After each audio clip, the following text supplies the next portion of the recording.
세상에는 정말 똑똑한 동물들이 많습니다. 사람의 말을 알아듣는 건 기본이고 계산, 도구의 사용을 하는 등 영리한 동물들이 많죠. 그런데 여기 똑똑한 것을 넘어서 영악하기까지 한 동물이 있습니다. 바로 바다의 최상위 포식자, 범고래. 그 중에서도 올드톰이 오늘의 주인공인데요.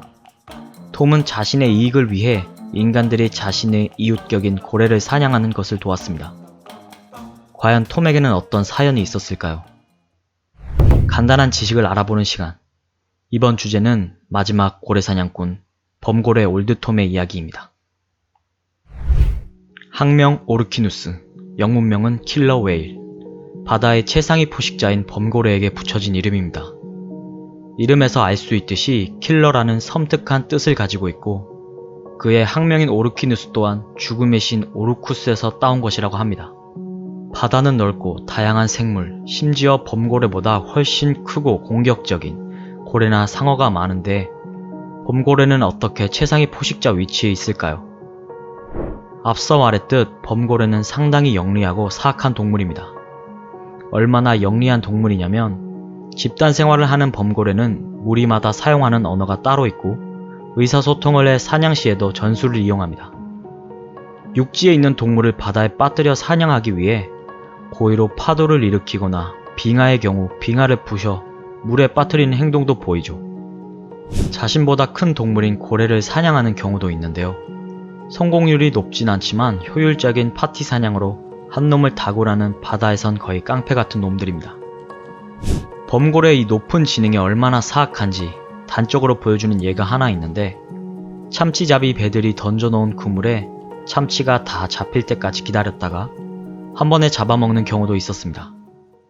그런데 이 깡패 같은 녀석들이 유독 인간에게만큼은 유순한 모습을 보여줍니다. 뭔가 이상하지 않나요? 다름 아닌 바다의 최상위 포식자인 범고래가 말이죠. 이런 행동은 사람들을 보면 달려드는 다른 맹수들과는 달라 약간 의아하기까지 합니다.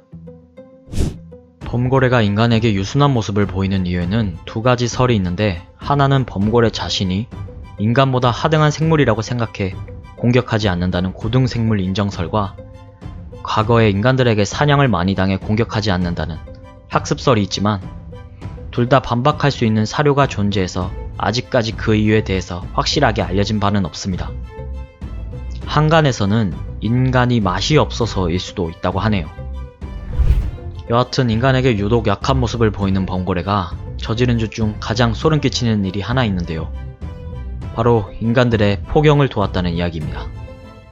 주인공은 1840년대부터 1930년대까지 남부 오스트레일리아 지방에서 총 90여 년의 세월을 살았고 무려 40년 동안 인간들의 수염고래 포경을 도운 범고래 올드톰. 톰은 무리의 우두머리가 되어 수염고래의 무리를 몰거나 유인하고 나서 고래들의 위치를 포경업자들에게 알려줬다고 합니다. 심지어는 죽이는 데 동참을 하기도 했으며 포경선이 포경을 하러 나가지 않아도 고래를 죽이고 한국까지 사체를 가져와 사람들에게 알렸다고 합니다.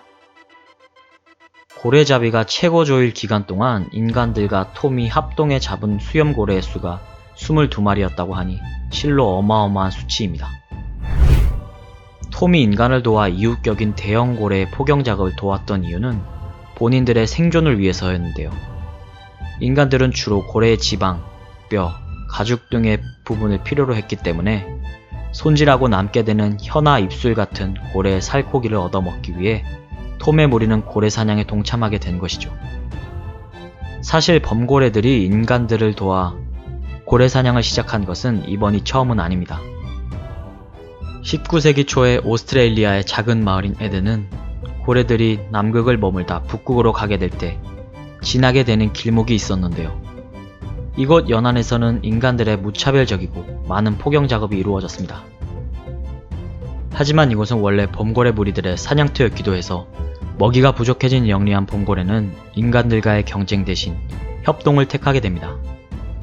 인간들도 범고래의 이런 행동에 보상을 주고자 잡은 고래를 바로 데려가지 않고 하루 정도 범고래들이 먹을 수 있게 두었는데 범고래들이 고래의 입과 혀를 유독 좋아해서 먹어치우는 행동을 보고 당시 오스트레일리아 사람들은 혀의 법칙이라고 했습니다. 만약 이 혀의 법칙을 어기고 선원들이 고래를 가져가려 하면 인양하는 밧줄을 잡아당겨 항의하기도 했다 합니다. 이렇게 쭉 이어져 내려온 범고래들의 협동포경은 결정적인 하나의 사건으로 와해되기 시작하는데요.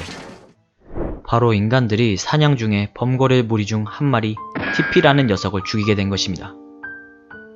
이후로 에덴을 찾는 범고래들이 급격하게 줄었고 6년 뒤에 또다시 에덴의 이웃 마을에서 어부의 공격을 받고 죽은 범고래가 나오고 나서는 더 이상 에덴을 찾는 범고래가 없었다고 합니다.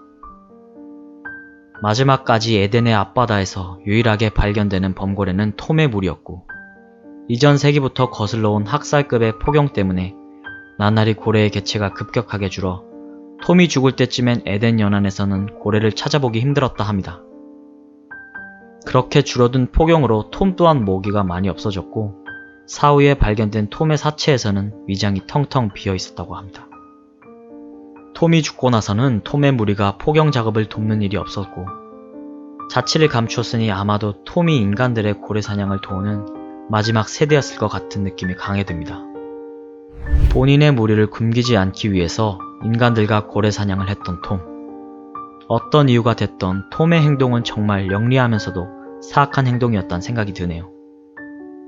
하지만 인간들의 무분별한 포경 때문에 이 일이 시작됐고 끝이 났으니 범고래들은 가족도 잃고 사냥터를 잃은 피해자가 아닐까 합니다.